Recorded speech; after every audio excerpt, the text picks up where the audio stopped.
out of all the furniture and anything that needs to be cleared out. I am going to be painting the dining room. So I'm going to be painting all of the woodwork and the paneling on the bottom half of the wall. There is molding around the top, and there are beams, 2 beams that run along the ceiling, as well as door frames and the window sashes and frames. But I will not be painting those, I don't think. So let's talk paint colors. So hopefully you will have seen that my swatch video before you see this one.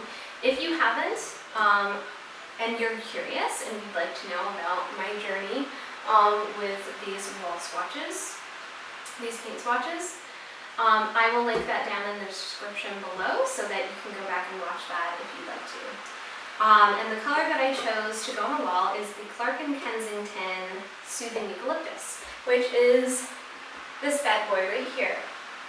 And I got this in a semi-gloss formula because the paint on the woodwork already is definitely at least a semi-gloss. I don't believe it's a high gloss. And that's because it's easy to clean and it's easier to touch up. And here we have an Ari who would like to join us. Hi Ari, what are you doing? Then I decided a little bit later on that I wanted to change the color of the drywall for the top half of the dining room walls. And so I just went with like a really neutral, nice and light, but slightly warmer toned white. It's called White Roses. It is also from Clark & Kensington, but it is the eggshell finish. Eggshell is kind of like the most typical finish, I think, for most walls. Hi, honey. But I mean, you can pick whatever finish really you want. But typically, if you're doing like drywall, you're gonna do like an eggshell to a matte. You might do a satin. And then for woodwork, if you're painting woodwork and like trim, it tends to be a semi-gloss or a satin because it tends to be like scuffed and, you know, fingerprints and stuff on it, you know, especially like the windows, you know, like lifting them up and down and stuff. But anywho, so that is the paint. I picked up this caulk. It's called Big Stretch. It is latex. That's what my dad suggested I use. The only reason that matters is because latex caulk is easier to be painted over top of than silicone. Silicone repels paint, so that's why you want latex caulk. So it's going to be perfect to be using in any areas where the woodwork has kind of like started to separate a little bit. Most of it's not that bad, but there are some areas that I think could use some caulk, so I got that. These are actually for the drywall. I will not be rolling the woodwork, but I got some roller covers, right? So this is what you roll in paint to then apply to a wall. Originally I just picked up these Pro Edge Professional white paint roller covers. And it's 3/8 of an inch nap, and nap is like how thick the actual fabric is on the roll. But ultimately you want something that's quite thin, because the thicker the nap is, the more texture it will leave on the wall. And I don't want a whole lot of texture. So my dad had suggested that I pick up the Purdy White Dove 1/4 inch nap roller cover. And this is supposedly the best because it doesn't have a lot of lint in it. I also picked up one of these cool little brushes. So you can be very precise about the application of the paint and the edge. So cutting in is when you are going around the edges so that you aren't just applying paint to the ceiling or to the wood floor, whatever flooring you have. This allows you to be very precise about that. Next is 220 sandpaper. So what I'm going to be doing is I'm just going to be lightly sanding down any kind of texture, any kind of bumps, anything that would be glaringly obvious to the eye when the light catches it. And because I'm not doing heavy duty work, the 220, which is considered very fine, a very fine grit sandpaper, that is best for this type of deal. And I can use it with a sanding block, which I do actually have, and I'll show you in just a second. I also got a paint tray. So that's this, a painting tray. So this is whenever you use a roller. And there are a lot of people who just put the paint right in the tray, and there's nothing really wrong with that. Like, you can do that. But I also got a couple of liners. But it can be nice to extend the life of your paint tray, and I just picked up this plastic one. You can get metal ones, but I just got a plastic one. I got my toolbox. So I got a toolbox. This will specifically be for my painting tools. It comes with a removable little tray that you can set if you have like small things like tacks, nails, little things on the tray, and then you've got the main tray here. Then I got paint brushes. So I got a couple different ones. I got a couple of firm and a couple of soft. So I got angled. This is great for cutting in as well. So I got a 2.5 inch firm, and then I got a 3 inch soft for paint. And I got these specifically for wall and trim. But anyway, so I got a couple of angled brushes, and then I got a couple of straight edge brushes. This one is a 2 inch, and then this one is a 2.5. This one is firm, this one is soft. Next is this stuff called tack cloth. And it's just this cloth that you can kind of pick up fine dust and stuff off of surfaces with.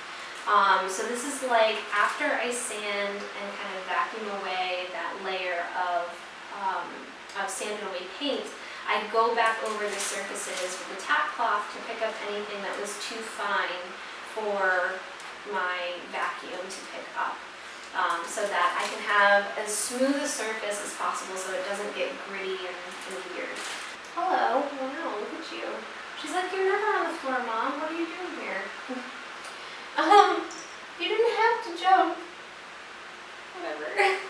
Okay, and then the last thing that I have here is a rubber sanding block. So this is just, you can hold it in your hands and then you can sand the wall so that you don't necessarily have to just use your hand.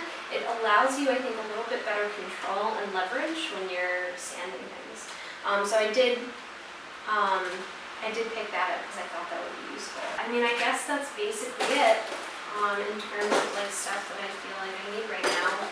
The next step here is to just sand, do some of the caulk work, and then I can actually just go right in and paint at that point. You will see me in sanding. Bye.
All right. Don't mind Juno playing in the background.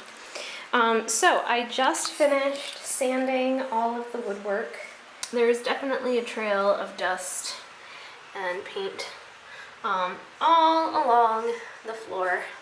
So what I did last night and what I'm planning to do now as well is plug in the shop vac and start vacuuming up some of this stuff. You can see it best where the green paint obviously was knocked down off the walls a little bit here. You can see a bunch of the paint shavings, etc. So now we're going to vacuum and then I will go on to sealant. So I finished sanding, I vacuumed up the floor and the woodwork, and then I didn't talk about it before doing it, but I took this stuff called tack cloth. So here I have my sealant. I chose to use Big Stretch and a caulk gun. So this is a caulk gun, so basically what you do is you load up the tube inside of this. Let me see if I can actually... It looks like this. It's just like a metal gun looking thing. It's got a trigger and then it's got this spring-loaded press in it. To load up the caulk gun, you pull it back until it's all the way at the bottom. So it should look something like this. Then you load in your caulk and then you can pull the trigger just so that it's kind of in there and it won't fall out.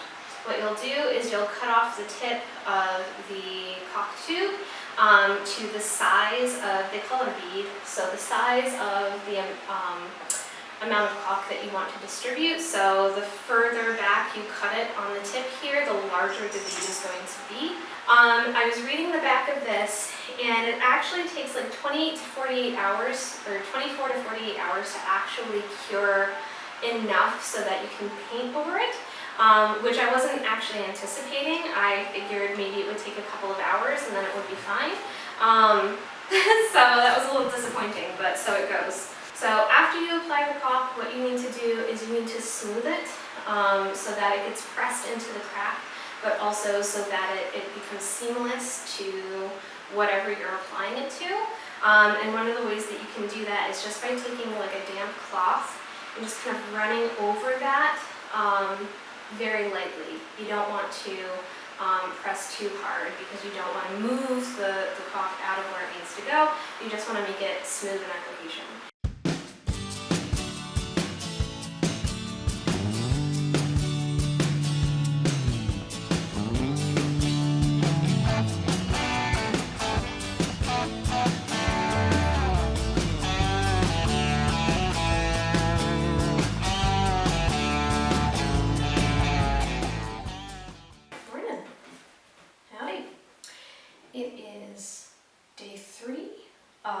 Working in the dining room. Today what I'm going to do is I'm going to spackle some of the areas where there was hanging hardware. But anyway, so that's kind of the plan today, and if I can get started painting, I would love to be able to do that, but we're just going to have to kind of wait and see. That's the plan.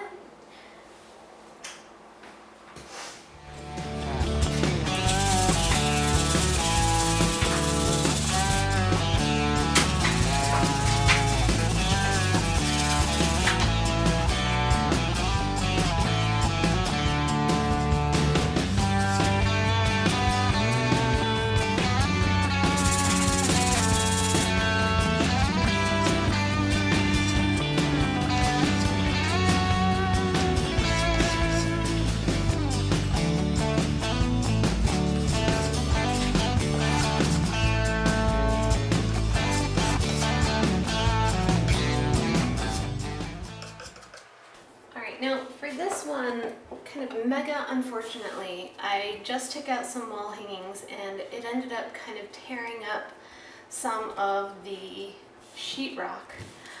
So I think what I'm going to do is I'm going to try and apply a little bit of spackle to the inside and then press it in.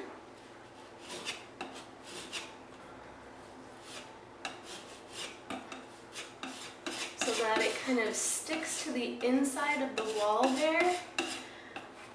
I'm not saying that this is the perfect solution, but I'm saying it's the solution that came to mind. Just to try and hide those seams as much as possible.